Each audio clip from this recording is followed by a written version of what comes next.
Hey, Shane here with the Diabetic Source. Today we're going to be going over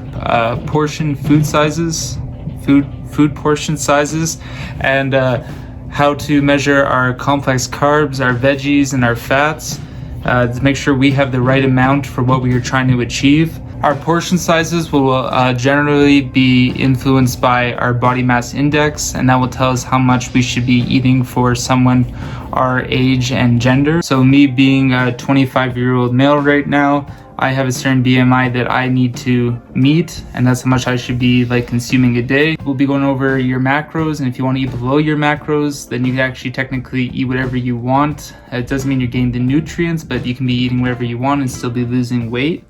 And if you need to bulk, then you could be eating above your macros essentially. But remember, your portion food size is important, and also filling your body with healthy vegetables and fats and nutrients, not just crappy carbs, because obviously that's not good for you.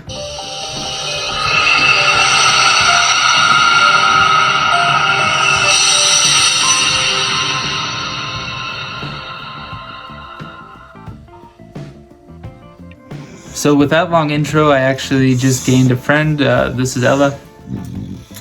Alright, so as diabetics, we find it hard to control how much we should be eating usually and how much of a portion size we should be eating. So a really simple way to do this that's been around for a long time, and a lot of fitness and bodybuilders still use, is usually the plate method. So using the plate method, the best way to actually measure it is just using your hands, believe it or not. So we can do it this way. We have our hand.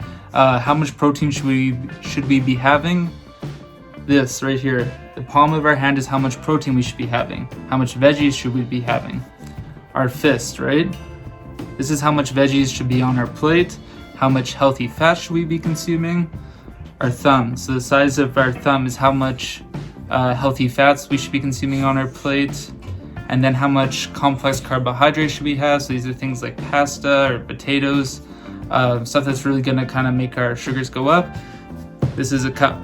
So how much you can fit in the cup of your hand, and that's how much complex carbohydrates we should be having. So we can use our hands to measure how much food we should have. If you guys want to use the plate method and see what this looks like on a plate, I drew it out for you. Don't judge my artistic skills because they really do suck, but you can pause it on here. So this is essentially what it is. We have a quarter for our lean protein, a quarter for our complex carbohydrates, and then the other half of our plate at the bottom is all veggies.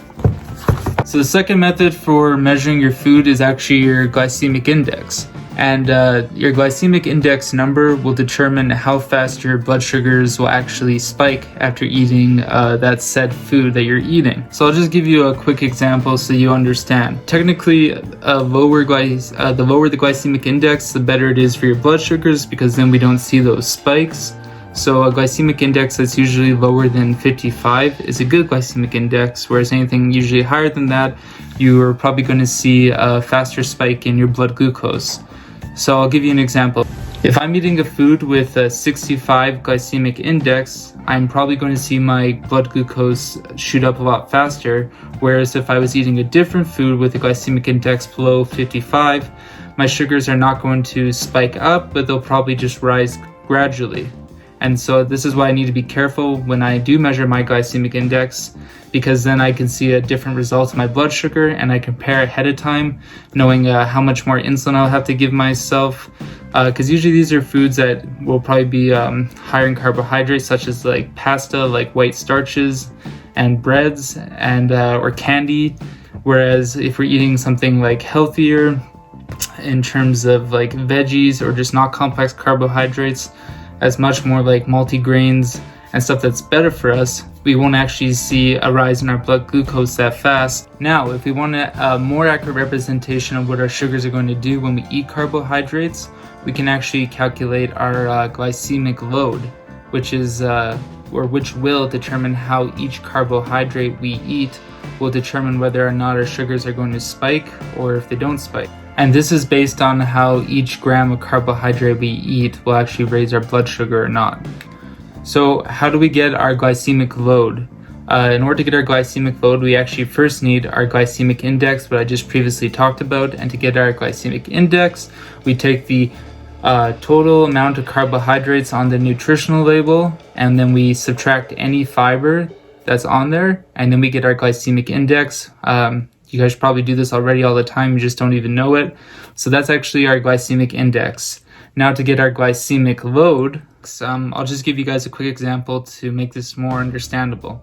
Say I have 30 carbohydrates in my nutritional label, and I have 15 grams of fiber. I'm going to subtract 30 from 15. I now have 15 as my glycemic index. So to get my glycemic load, I'll multiply 15 times my total carbohydrates again, which was originally 30, and that's going to give me 450. And then to get my glycemic load, I'm going to take 450, divide that by 100, and then that will give me my glycemic load. So that's going to equal, I think, 4.5. So that's actually considered a low glycemic load, and what I'm eating will actually not actually result in my sugars spiking up that fast. So after you guys got your glycemic load, how do you know what is a low glycemic load, a moderate one, or a high one? So I'll just put this right here so you guys understand that. A low glycemic load is anything between 1 and 10. That means that probably won't result in your sugars spiking up at like really high at all. Moderate glycemic load is anything between 11 and 19. So if it's in that mid-range, you're probably just going to start to see your sugars gradually rising, but not that spike, right?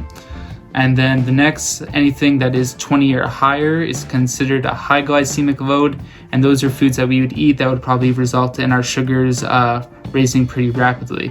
So knowing this will actually help us prepare when we go out and eat, or if we're ready just going to eat something at home, and we can determine how our sugars are going to react to the foods we're eating.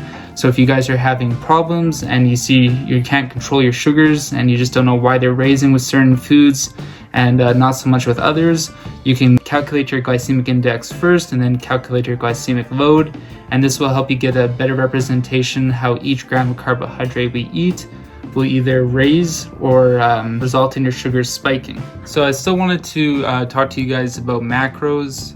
What are macros? Macros actually stand for macronutrients, and they're just pretty much, I guess, the building blocks of everything that we eat and we consume. I see macros as almost just eating everything in moderation, but in reality what it keeps track of is our proteins, our carbohydrates, and our fats.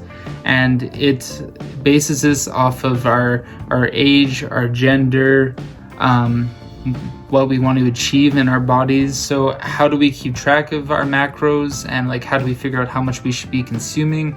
The best way to do this is actually, what I found, is use an app called MyFitnessPal app, and it's really good because what you do is when you first get in there, it's going to ask you guys a whole bunch of questions. You're going to fill out your age, your gender, the physique I guess you guys want to achieve, your body weight, and through time this can all be adjusted. But what it's going to do is it's going to give you essentially how many calories you guys should be consuming a day. If you go into your settings on it, you guys can figure out how much a percentage of each of that is.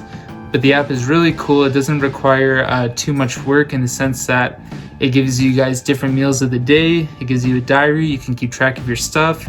You go into your breakfast, for example, and if you're not sure how to count them, you just use the barcode. You scan the barcode reader on the back of your food. It will put in that caloric intake. You push enter, and then it will minus that from your daily caloric intake, and then you guys will see how much left you guys have to consume for that day. So it's a really cool app. It helps you control everything and gets you pretty much on the right path of what you're trying to achieve. So that is it for my video today, guys. If you guys are interested, like, comment, subscribe, and I hope you stay tuned for my next videos. If you guys are curious about anything else with type 1 diabetes, please check out my other videos, and hope you have a good day.